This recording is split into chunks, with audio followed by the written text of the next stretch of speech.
But first, to the breaking news in Perth now. One hotel quarantine worker has tested positive for COVID-19 and Perth has gone into an extreme 5-day lockdown, with Premier Mark McGowan making the emergency announcement just a short while ago. We're going to go live now to Sky News host Ash Gillen. Ash, this is a drastic move. What has triggered this?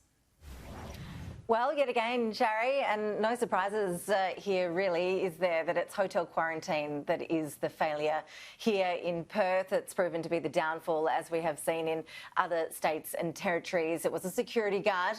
The person, the man in his 20s, we understand he didn't go into any person's room. Authorities are saying he didn't expose himself unnecessarily, but authorities are concerned that he will have that highly infectious UK strain because he was working on the level where there were those UK cases in the hotel. Now, this man lives in the suburb of Maylands in Perth. For people not familiar with Perth, that's the northeastern suburbs, but he has been around the city. He's been into the CBD, into a number of other suburbs over the 6 or so days that he has been out in the community since working that shift, that last shift at the hotel. We're going to get the genomic testing results on Tuesday, so that will give us a bit more information. Now, this man has 3 housemates.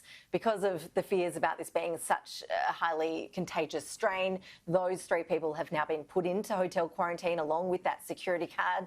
So far, those 3 people have tested negative. That's really good news, obviously, because it means that hopefully they haven't spread that up to this point. Contact tracing, as you would expect, is now underway. Extra COVID testing clinics have been popping up as well already to deal with the influx of people now needing to go and get tested, because he did go to places like, you know, a 7-Eleven petrol station. He went to the Perth Convention Centre. He went to Coles in Maylands. So there is a full list online. But essentially, authorities are saying now they need to launch a full investigation as to how he caught it initially. Have a listen. He was working at one of the state's hotel quarantine facilities, the Sheraton 4 Points in the city. He had tested negative for COVID-19 on Friday, January 15th, Sunday 17th, and Saturday, January 23rd, as part of the weekly testing system that is in place. When the man was working at this hotel, there were 4 active cases of COVID-19 in hotel quarantine. Of those 4 cases, we have at least 3 confirmed variant strains, 2 UK and 1 South African. We are told the guard was working on the same floor as a positive UK variant case. Sharri, there was some short-lived alarm when we learnt that he was also an Uber driver, but then authorities did confirm that he hasn't worked as a driver since contracting the virus, thank goodness.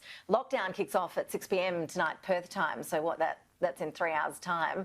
It is a very familiar story. Like other lockdowns, people are allowed out for essential needs, grocery shopping, any medical needs. They can head out for exercise. They're allowed to do that with one other person for 1 hour, and it has to be someone from your neighbourhood. People are being told to work from home if they can. Mask wearing is now mandatory for people who are out and about, including on public transport. People are being told stay at home if you can. No visitors allowed for the next 5 days. Pubs, bars, cafes, restaurants, all now closed. Takeaway, though, is allowed. Weddings have to be cancelled. There's a limit of 10 for people going to funerals. Elective surgery being suspended from Tuesday. And for all the parents out there, school not returning on Monday, which you can imagine is probably pretty heartbreaking for a lot of parents, ready to send their kids back to school after the long 7-week break. But at this stage, it is only for 5 days. Let's all hope that it doesn't go beyond that. Yeah, that it's contained in that period. Thank you very much for that very detailed update, Ash Gillen. Really appreciate it. And we'll continue to bring you more news on the WA lockdown throughout the show.